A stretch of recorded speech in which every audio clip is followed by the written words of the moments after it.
कहते हैं मगर बूढ़े लोगों को शादी ब्याह में ले जाना चाहिए। एक जगह दो परिवार में आपस में शादी तय हुई। अब लड़की वालों ने क्या कहा, तुम्हारी सब शर्तें मंजूर है, तुम जैसा चाहिए वैसी तुम्हारी व्यवस्था होगी, मगर बूढ़े आदमी को नहीं लाना, एक भी बूढ़ा नहीं लाना। क्या कहा, एक भी बूढ़ा नहीं चाहिए शादी में।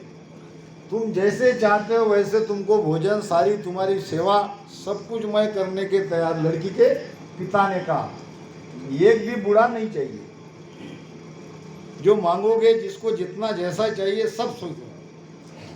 अब लड़के के पिता ने कह दिया हाँ नहीं ले जाएंगे, बूढ़े का क्या, वैसे भी बूढ़े तकलीफदायी है ना।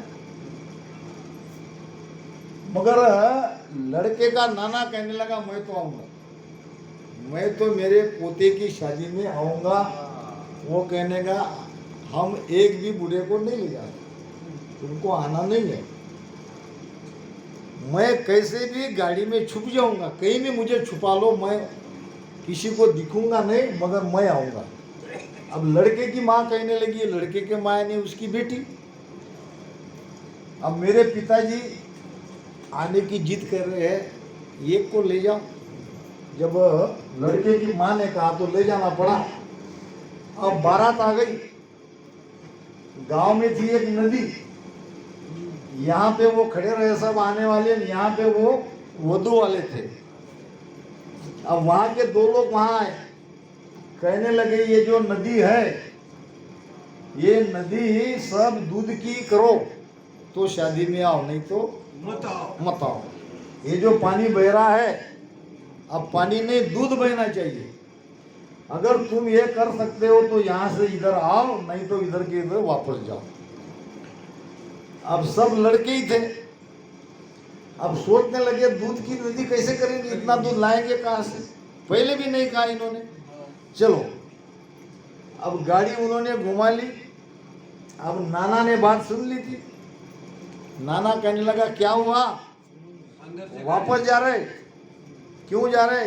तो वधू पक्ष कहता है कि नदी दूध की करो। तुमने क्या कहा, हमने कहा कि हमसे होता नहीं। नाना कहने लगे रुको, मैं तुमको उपाय बताता हूँ, वापस जाने की जरूरत नहीं। दो लोग जैसे वो यहाँ आए तुमको कहने के लिए, वैसे अपने दो लोग भेजो और कहो कि तुम्हारी शर्त मंजूर है, हम दूध की नदी बनाते हैं अब भी के अब भी। इतना ही कहो तुम्हारी शर्त मंजूर है, मगर नदी को खाली करो। नदी में जो पानी बह रहा है वो तुम पहले खाली करो। अब तुम नदी सुखाओगे तो भी तो हम दूध डालेंगे ना। तो वो कहने लगे नदी हमसे कहाँ खाली होगी, चलो बेटी बेटे का ब्याह बताओ, बेकार की शर्त तुमने रखा। मगर ये तुमको कहा किसने, तुम्हारी बारात में कोई न कोई बूढ़ा आया है, बूढ़ा आया है, नहीं तो ये बात तुम कैसे क्या कह सकते थे। तो कहने का मतलब ये बूढ़े अनुभवी काम तो आते हैं, इनकी मर्यादा रखनी चाहिए, इनकी सेवा करनी चाहिए। अब वो तो अपनी कर्म की मार झेलते हैं, दूसरी हम उनको तकलीफ देते हैं, ये नहीं देना चाहिए। महाराज कहते हैं मैं तुझे बुझू रे प्राणिया, सनमुख कदवे लो, जिणा तो को पैदा किया, तन मन कर दे लो, काला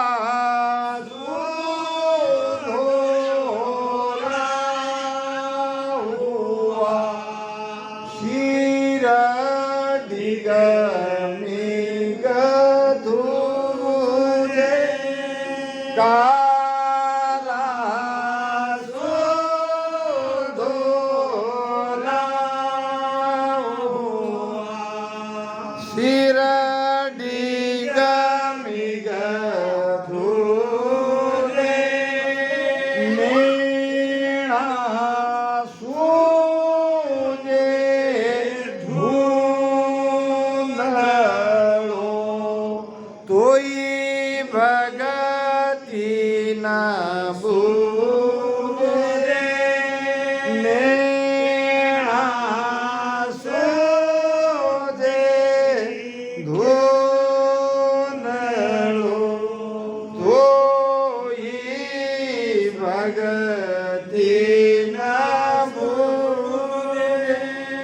मैं तो जब रे प्राणिया सन्मुख गदवे जीणा तो को पैदा किया धन मन कद देलो मुख लाळाना साथ रे पग सोपडे नाही ठावा मुख लाळा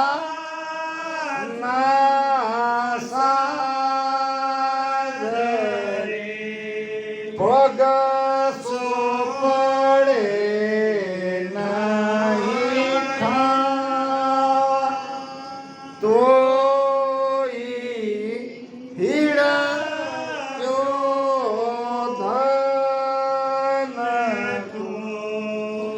हाके नित दावा तोही धन को आके नित मैं तुझ बुजुरे प्राणिया सन्मुख कदवे लो सन्मुख नाम परमात्मा का भजन करना। महाराज कहते हैं कि मेरा एक ही सवाल है सभी मनुष्य प्राणी को, तुम परमात्मा के सन्मुख कब होंगे? जगत के सन्मुख तो हो मगर परमात्मा से बेमुख हो। परमात्मा की तरफ पीठ है और संसार की तरफ मुख है। परमात्मा को आपने पीठ दे रखा है, सन्मुख होना चाहिए। जिन तो को पैदा किया, किसने पैदा किया हमको? माता पिता ने केवल हमारा शरीर बनाया है। माता पिता से हमको शरीर मिला है। 4 धातु माता की है, 3 धातु पिता की है, 7 धातु का ये शरीर हमको बना है। माता पिता ने केवल शरीर बनाया है, शरीर में आत्मा का प्रवेश परमात्मा ने किया है। हमारा प्रवेश शरीर के अंदर परमात्मा करते हैं। तो वास्तव में आत्मा को परमात्मा ने ही बनाया है। जिन तो को पैदा किया तन मन कद दे लो। तो ये माता पिता और परमात्मा, माता पिता और परमात्मा, ये तीनों हमारे लिए पूजनीय है। माता का ऋण है, पिता का ऋण है, ये ऋण को भी तो वापस करना है। माता पिता की भी सेवा करनी है और परमात्मा का सुमिरन करना है। यहाँ आके कोई कर्जा लेके हमको जाने का नहीं है। अगर नहीं करोगे, महाराज कहते हैं त्याग न किया रहे सिर बदलो, त्याग न किया रहे सिर बदलो, जन्म दूसरो लूटे हो संतो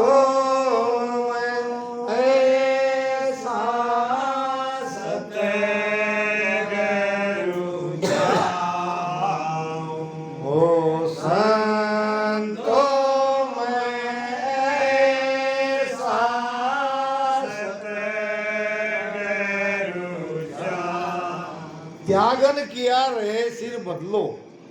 अगर हम माता पिता दादा दादी की या कोई असहाय व्यक्ति की जो हमारे परिवार में है उसकी सेवा नहीं करते हैं, त्याग देते हैं, तो इसका बदला रह गया।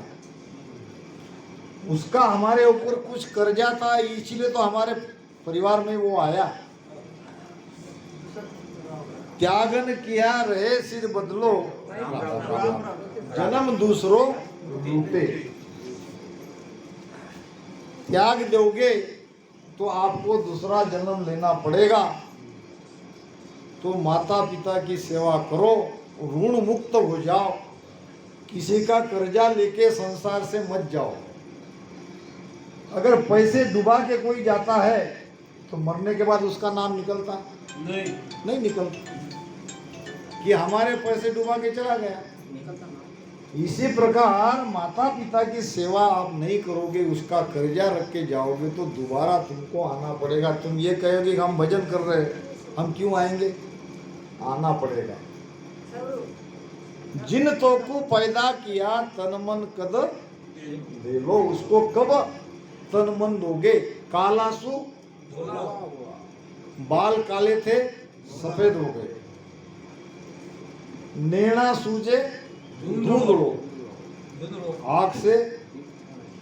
ये एक वकील था हाईकोर्ट का,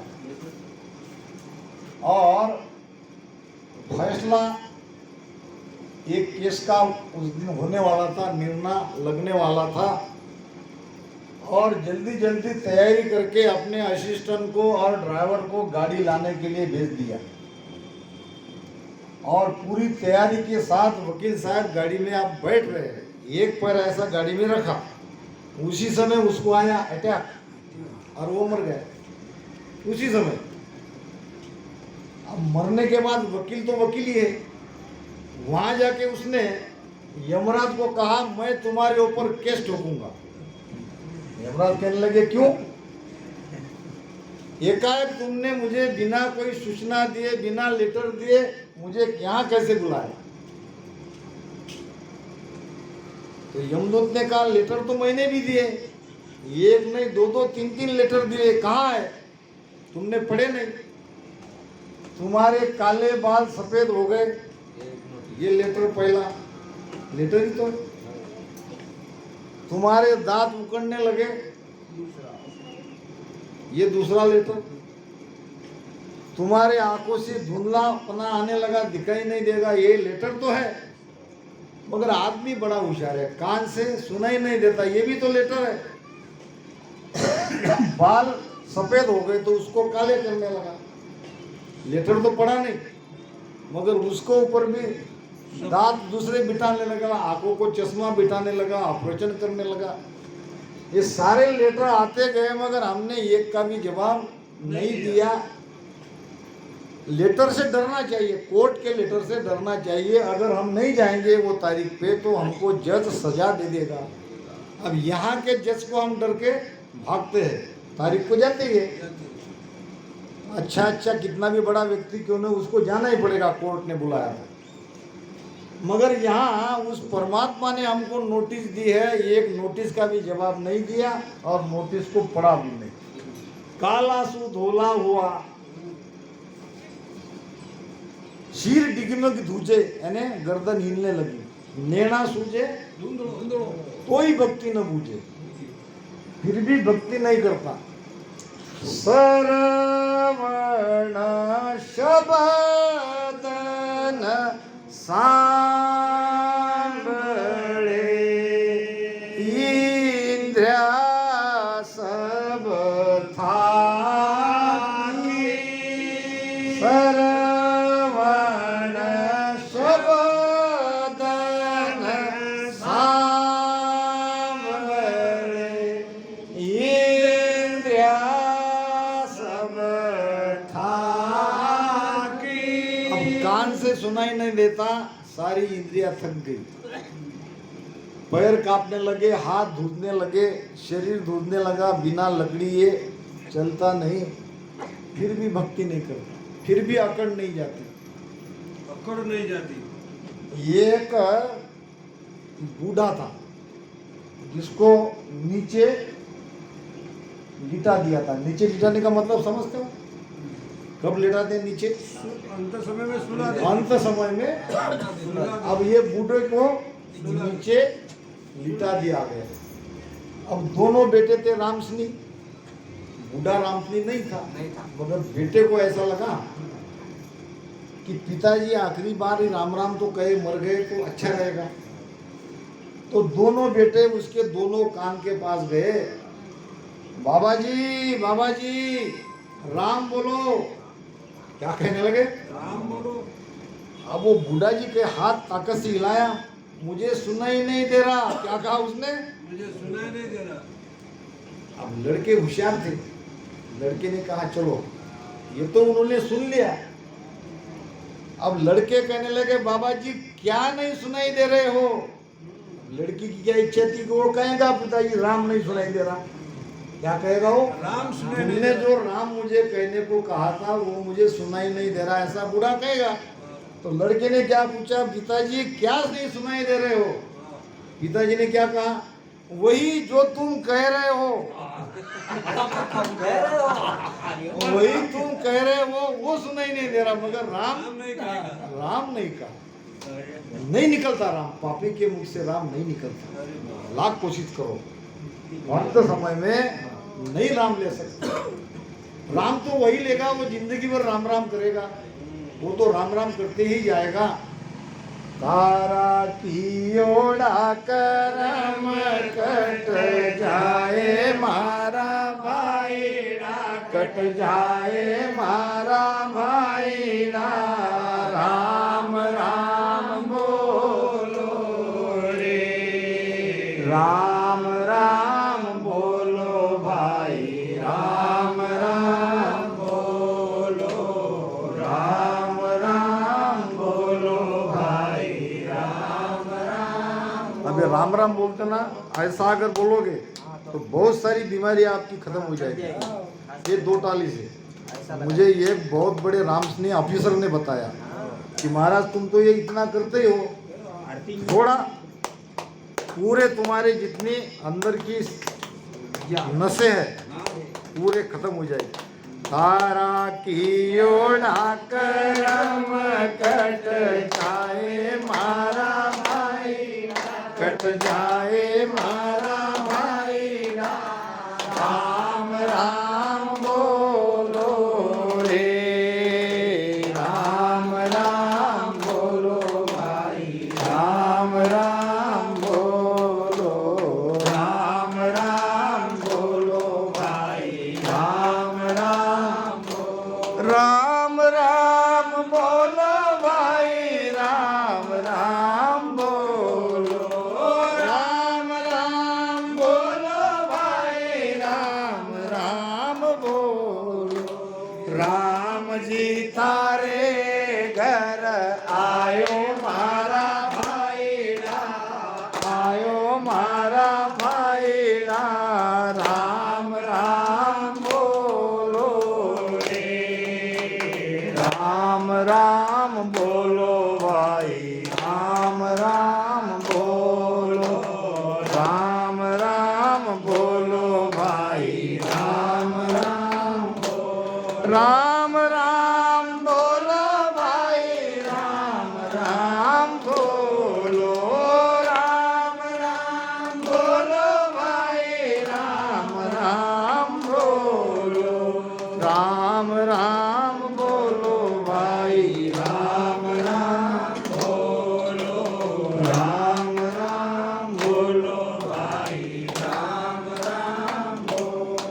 सुतदारा अर लक्ष्मी पापी के घर होय, सतसंगत अर हरि कथा तुलसी दुर्लभ जोय। सुत, सुत किसको कहते हैं? बेटा। बेटा।